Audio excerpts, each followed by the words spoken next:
Au nom du Père, du Fils, du Saint-Esprit. Amen. Seigneur Jésus, tu connais mon inconstance et mon infidélité. Tu sais combien je suis faible. Alors je demande en ton nom que notre Père céleste envoie son Esprit pour que quotidiennement je puisse entreprendre la lecture du catéchisme de l'Église catholique et que mon cœur s'ouvre à la tradition enseignée par ton Église, ma mère.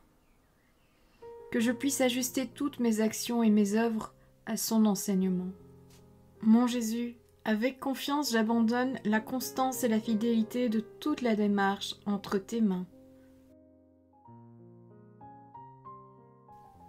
Que Saint Michel Archange et mon ange gardien protègent et défendent chaque moment quotidien consacré à cette lecture. Maintenant, avec toi et par ta voix, disons: Notre Père, qui es aux cieux, que ton nom soit sanctifié, que ton règne vienne, que ta volonté soit faite sur la terre comme au ciel.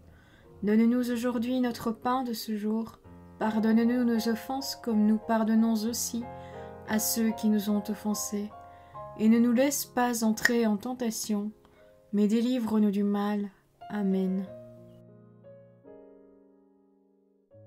Ensemble, mon Jésus d'amour, saluons notre sainte maman, la Vierge Marie. Entre ses mains, je remets mon cœur, mon âme, ma volonté et ma vie, afin que par ses soins règne en moi la volonté du Père, et qu'en ses mains mes œuvres soient gardées, transformées, en parfaite offrande rayonnante de la lumière de Dieu, pour sa gloire, le salut des âmes et la consolation des âmes du purgatoire. Je te salue Marie, comblée de grâce. Le Seigneur est avec toi, tu es bénie entre toutes les femmes, et Jésus, ton enfant, est béni. Sainte Marie, Mère de Dieu, prie pour nous, pauvres pécheurs, maintenant et à l'heure de notre mort. Amen. Je te salue Marie, comblée de grâce, le Seigneur est avec toi. Tu es bénie entre toutes les femmes, et Jésus, le fruit de tes entrailles, est béni. Sainte Marie, Mère de Dieu, prie pour nous, pauvres pécheurs, maintenant et à l'heure de notre mort. Amen. Je te salue Marie, comblée de grâce, le Seigneur est avec toi, tu es bénie entre toutes les femmes, et Jésus, le fruit de tes entrailles, est béni. Sainte Marie, Mère de Dieu, prie pour nous pauvres pécheurs, maintenant et à l'heure de notre mort. Amen. Ô Saint-Esprit, par l'intercession du cœur immaculé de la Sainte Vierge Marie, et par le cœur chaste de Saint Joseph, donne-moi un cœur doux, humble, pur, miséricordieux et charitable. Rends-moi docile à tes célestes inspirations, et prompte à y répondre. Que mon cœur enflammé de ton amour soit en toutes ses œuvres dans la volonté du Père, œuvrant ainsi sous ton joug léger et joyeux. Père céleste, je fais ces demandes par les mérites, les œuvres et les souffrances de Jésus-Christ, ton Fils bien-aimé. En mon nom, au nom des âmes de ma famille, au nom des âmes de mes proches, au nom des âmes qui se sont recommandées à mes prières, au nom des âmes constituant ta Sainte Église, le pape, les cardinaux, les évêques, les prêtres, les religieux et religieuses, les laïcs, au nom des âmes qui ne te connaissent pas, des âmes des païens, des âmes des hérétiques, des âmes des apostats et des âmes froides. En tout temps, dans les siècles des siècles. Amen. Le don de l'enfant. Numéro 2373. La Sainte Écriture et la pratique traditionnelle de l'Église voient dans les familles nombreuses un signe de la bénédiction divine et de la générosité des parents. Numéro 2374. Grande est la souffrance des couples qui se découvrent stériles. Que pourrais-tu me donner demande Abraham à Dieu. Je m'en vais sans enfant. Voir le livre de la Genèse, chapitre 15, verset 2. Fais-moi avoir aussi des enfants ou je meurs, crie Rachel à son mari Jacob.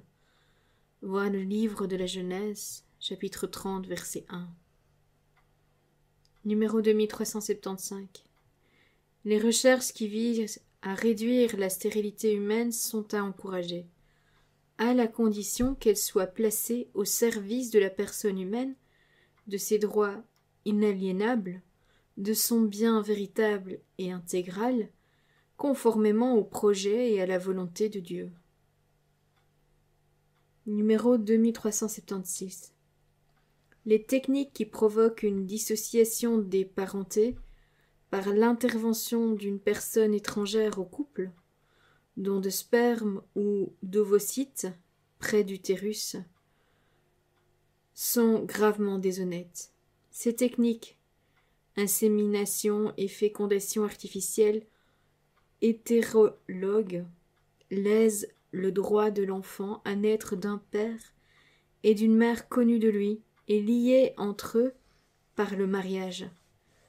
Elles trahissent le droit exclusif à ne devenir père et mère que l'un par l'autre. Numéro 2377. Pratiquer au sein du couple ces techniques, insémination et fécondation artificielle homologues, sont peut-être moins préjudiciables, mais elles restent moralement irrecevables. Elles dissocient l'acte sexuel de l'acte procréateur. L'acte fondateur de l'existence de l'enfant n'est plus un acte par lequel deux personnes se donnent l'une à l'autre. Il remet la vie et l'identité de l'embryon au pouvoir des médecins et des biologistes et instaure une domination de la technique sur l'origine et la destinée de la personne humaine. Une telle relation de domination est de soi contraire à la dignité et à l'égalité qui doivent être communes aux parents et aux enfants. La procréation est moralement privée de sa perfection propre quand elle n'est pas voulue comme le fruit de l'acte conjugal, c'est-à-dire du geste spécifique de l'union des époux. Seul le respect du lien qui existe entre les significations de l'acte conjugal et le respect de l'unité de l'être humain permet une procréation conforme à la dignité de la personne. Numéro 2378. L'enfant n'est pas un dû, mais un don. Le don le plus excellent du mariage est une personne humaine.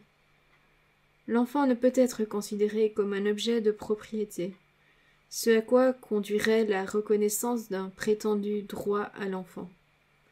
En ce domaine, seul l'enfant possède de véritables droits, celui d'être le fruit de l'acte spécifique de l'amour conjugal de ses parents, et aussi le droit d'être respecté comme personne dès le moment de sa conception.